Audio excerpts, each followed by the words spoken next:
नमस्कार मित्रों, मैं राजीव कुमार अपनी बगिया में आप सभी का तहे दिल से स्वागत करता हूं। आप देख रहे हैं Rajeev kitchen gardening YouTube channel. अगर मेरे चैनल पर पहली बार आए हैं तो चैनल को लाइक करें, शेयर करें और सब्सक्राइब तो मुझे कर ही लें। घंटी वाला बटन जरूर दबाएं, जिससे मैं जब भी कभी आप लोगों के लिए नए नए वीडियो लेकर आप लोगों के बीच में उपस्थित होता रहूं तो उसका नोटिफिकेशन आपके मोबाइल पर सबसे पहले पहुँच सके। आज का विषय है एयर लेयरिंग को लेकर। आप फल वाले पौधों पर कैसे एयर लेयरिंग कर सकते हैं। ये बिल्कुल इस समय बिल्कुल सही समय है जब आप एयर लेयरिंग कर सकते हैं। कि जैसे कि आप जानते हैं कि बहुत सारे फल वाले पौधों के लिए ये बिल्कुल सही समय है एयर लेयरिंग करने का। अब आप अगर एयर लेयरिंग करेंगे इस समय तो 100% कामयाब होंगे। पर मेरा तरीका कुछ एयर लेयरिंग का करने का अलग है। वो जैसे कि आप देख रहे हैं, ये नींबू में देखिए यहाँ पर फूल बन रहा है और इस समय देखिए, आप देख लीजिए, एकदम पास से देख लीजिए, इसमें फूल बन रहा है। तो अब नींबू में आप एयर लेयरिंग करना चाहते हैं, अगर आप बाजार से पौधे खरीद कर नहीं लाना चाहते और किसी मित्र के यहाँ आपने देख लिया कि अच्छा सा पौधा बना हुआ है और उसमें नींबू, बड़े बड़े नींबू आ रहे हैं, तो आप उसमें एयर लेयरिंग कर सकते हैं। और एयर लेयरिंग करने के बाद में आप बिल्कुल अच्छी तरह से कामयाब हो जाएंगे। तरीका मैं बताऊंगा कि आपको कौन सा तरीका एयर लेयरिंग का करना है। बहुत से लोग यूट्यूब के ऊपर कहते हैं ये लगा लीजिए, वो लगा लीजिए, ये कर लीजिए, सब बेकार है। आपको मैं वो तरीका बताऊंगा जो नर्सरी वाले भाई एयर लेयरिंग करते हैं नींबू पर। तो आप इस तरह से नींबू पर एयर लेयरिंग करेंगे तो 100% कामयाबी मिलेगी। कोई कहेगा इसके अंदर एलोवेरा लगा दीजिए, उससे रूट निकल आएगी। कोई कहता है कि इसके अंदर आप जो है ना दालचीनी का पाउडर लगा दीजिए, उससे एयर निकल आएगी।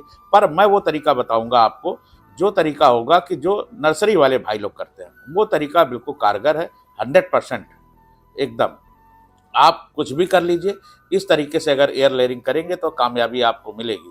आपका कोई झंझट नहीं, किसी तरह का झंझट नहीं बताऊंगा, बिल्कुल साधारण तरीका बताऊंगा। मेरे वीडियो में आपको ज़्यादातर एडिटिंग बहुत कम मिलेगी। मैं एडिटिंग वही चीज़ बताता हूँ, एडिटिंग करता हूँ। जैसे कि नींबू का पौधा बताया तो उसमें आपको बताया कि नींबू का गंधराज नींबू है। अब देखिए यहाँ पर उतनी ही एडिटिंग। अब यहाँ पर देखिए आपको टहनी कैसी लेनी है। इस तरह की टहनी लेनी है आपको कि जो टहनी कम से कम नहीं तो उंगली से, ये पेंसिल साइज की टहनी हो और इस उंगली के बराबर मोटी हो। उंगली के बराबर मोटी टहनी को आपको लेना है। और पुरानी टहनी, जैसे कि ये देख रहे हैं, ये हरी टहनी है, ये हरी टहनी है। इस हरी टहनी पे आपको एयर लेयरिंग नहीं करना है, ये ध्यान रखिए। जब ये इस तरह से पुरानी है, जैसे ये पुरानी टहनी है, तो इस पुरानी टहनी पे आपको एयर लेयरिंग का करना है। और एयर लेयरिंग आपको ये ध्यान रखिए उंगली के बराबर ही करनी है। अब यहाँ पर जैसे कि कुछ जो है ना शाखाएं हैं, तो उसको आप नए कटर से काट लीजिए। जैसे कि ये मैंने काट लिया, ये नए नए शाखा, ये देखिए हटा दिया। कटर का आप विशेष ध्यान रखें, आप नए कटर का प्रयोग करिए। उसके पीछे कुछ टहनियाँ हैं, इनको भी हटा देता हूँ। कुछ कांटे हैं नींबू में, सावधानी से करिएगा। नींबू के अंदर बहुत सारे कांटे होते हैं। एक टहनी ये अर्चन कर रही है, दिक्कत दे रही थी। इस टहनी को भी देखिए मैंने काट के यहाँ पर हटा दिया। आपको कटर बिल्कुल नया लेना है, ये ध्यान रखिएगा। कटर अगर आपका पुराना है तो उसको अच्छी तरह से डिटॉल से साफ कर लीजिए, जिससे कि उसमें किसी तरह की फंगस वगैरह ना लगे। अगर डिटॉल नहीं है आपके पास तो आप इसको आग में मोमबत्ती जला लीजिए और मोमबत्ती में थोड़ा सा अपना जो कटर है इसको तपा दीजिए। जब इसको तपा देंगे तो इससे इसमें कोई भी बैक्टीरिया होगा तो वो खत्म हो जाएगा। अब देखिए यहाँ पर हम इसको लेंगे, एक नई चाकू, धारदार चाकू लेंगे। और चाकू का विशेष ध्यान रखें कि वो चाकू में जंग किसी तरह का ना लगाओ। और यहाँ पर लगाएंगे कट, और 2 कट लगाएंगे। पास से देख लीजिए कि इसमें 2 कट लगाऊंगा। एक कट इस तरह से लगाऊंगा और एक कट इसी के बगल से लगाऊंगा। बस थोड़ी सी दूरी, 1 इंची की दूरी पे आपको 2 कट लगा लेना है। जैसे कि मैं यहाँ पर 1 इंची की दूरी पर आपको दिखा रहा हूँ कि 2 कट लगा रहा हूँ। बस ये इस तरह से आपको 2 कट लगा लेना और पूरा राउंड घुमा देना चाकू को। और गहराई से, ऐसा नहीं है कि आप बिल्कुल ऊपर ऊपर आप उसको कर दें, एकदम गहराई से उसको अच्छी तरह से कट लगा लेना है। और कट लगाने के बाद इसकी जो चमड़ी है इस तरह से देखिए फाड़ लेना है। बिल्कुल ऊपर से आप ऐसे चला दीजिए तो ये इसकी चमड़ी जो है ना, जो डाली की टहनी की चमड़ी है, ये टहनी की ये निकल जाएगी। और इसको हाथ से आसानी से आप ऐसे ऐसे निकालेंगे तो ये बीच का हिस्सा निकल जाएगा। अगर नहीं निकल रहा तो आप उसको चाकू से थोड़ा सा कट लगा दीजिए, काट दीजिए। अगर कहीं थोड़ा सा रह जाता है तो कोई बात नहीं, कोई दिक्कत नहीं होगी। आप इसको हल्का से इसको ऐसे काट दीजिए और बगल से भी काट दीजिए, जिससे कि केवल चमड़ी चमड़ी ही निकल पाए। बस इतना ध्यान रखना, आपको चमड़ी ही निकल पाएगी, तभी अच्छा रिजल्ट आपको एयर लेयरिंग में बहुत अच्छा रिजल्ट आपको देखने को मिलेगा। और एयर लेयरिंग का तरीका सबसे अच्छा। अब इसके बाद जब ये चमड़ी निकल गई तो इसको आपको चाकू से ऐसे ऐसे रगड़ देना है, इसको अच्छी तरह से रगड़ना है, इसका ऊपर की जो है ना परत को हल्का सा खुरच देना है, क्योंकि यहीं से रूट जो है ना निकलेगी। देखिए अच्छी तरह से खुरच दिया।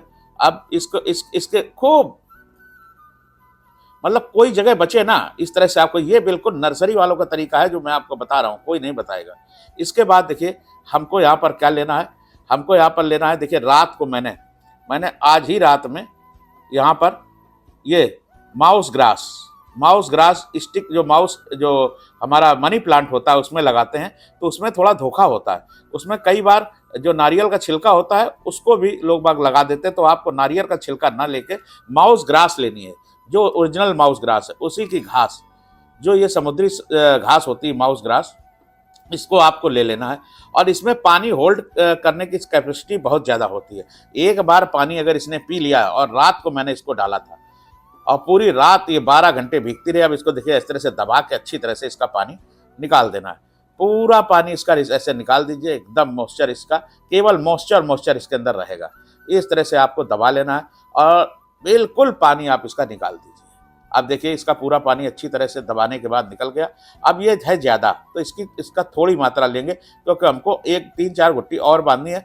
मेरे पास ख़त्म हो गई है और मैं पूरी माउस ग्रास देख के लाऊंगा जाके। और यहाँ पर देखिए इस पर मैं अब क्या चीज़ लगाऊंगा, ना तो एलोवेरा का जेल लगाऊंगा, ना दालचीनी का पाउडर लगाऊंगा, इस पर मैं लगाऊंगा देखिए ये रूटिंग हार्मोन पाउडर।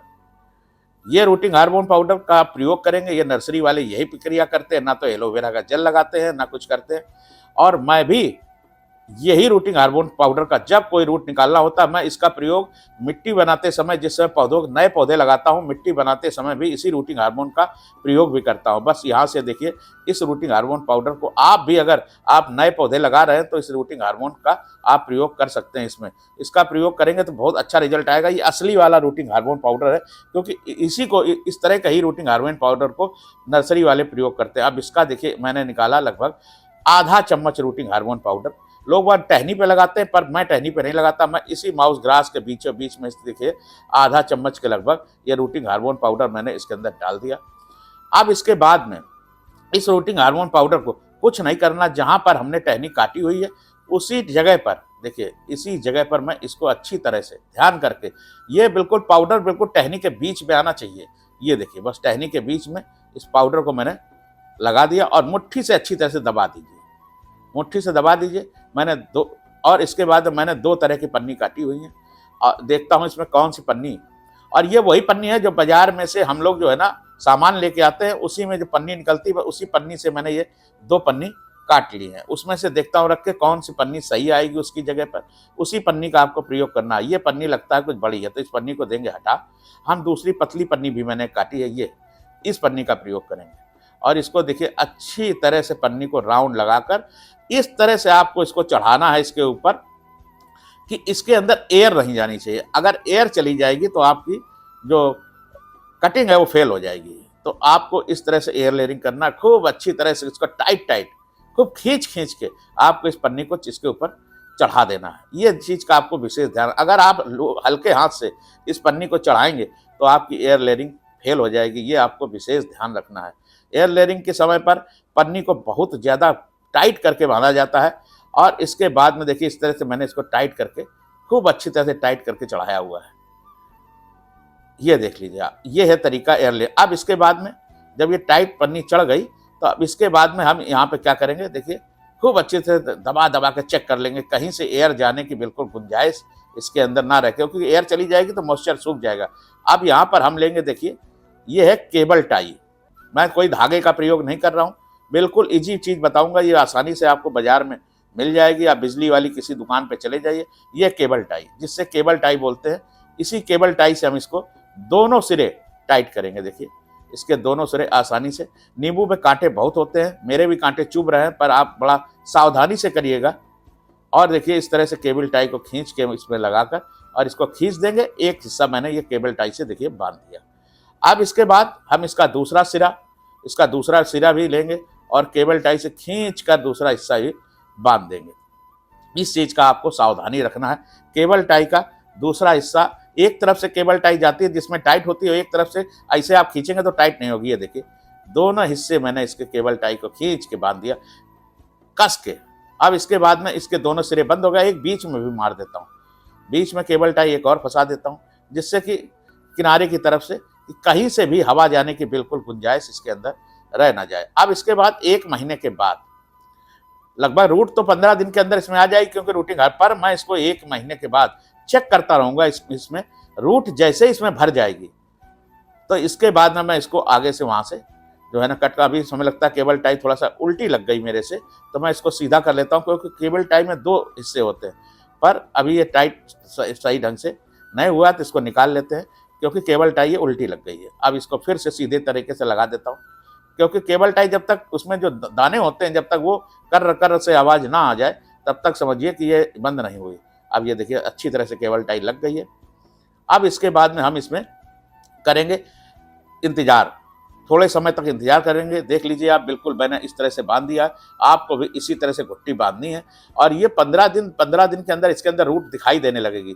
जब आपको इसके अंदर रूट भरी हुई दिखाई देने लगे, झलकने लगे, तब इसके बाद हम लोग इसको क्या करेंगे, पीछे से, यहाँ पीछे से देखिए, यहाँ से कर देंगे कट कर लेंगे, और एक मिट्टी के गमले में, छोटे से मिट्टी गमले में, बड़ा गमले का प्रयोग नहीं करेंगे, छोटे से मिट्टी के गमले का प्रयोग करेंगे। और इसके बाद उसमें अच्छी सी मिट्टी बनाकर उसके अंदर बालू मिट्टी का प्रयोग ज़्यादा करेंगे, और उसी छोटे से गमले में इसको लगा देंगे।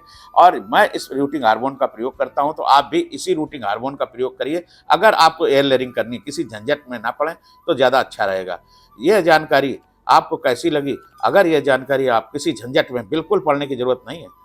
और मैं आपको बता दूं कि आप मेरे से किसी तरह का कोई सवाल है तो आप वॉइस मैसेज छोड़कर मेरे व्हाट्सएप नंबर पर 8765131310 पर पूछ सकते हैं। आप अधिक जानकारी के लिए जो है ना मेरे को वॉइस मैसेज छोड़ करते हैं।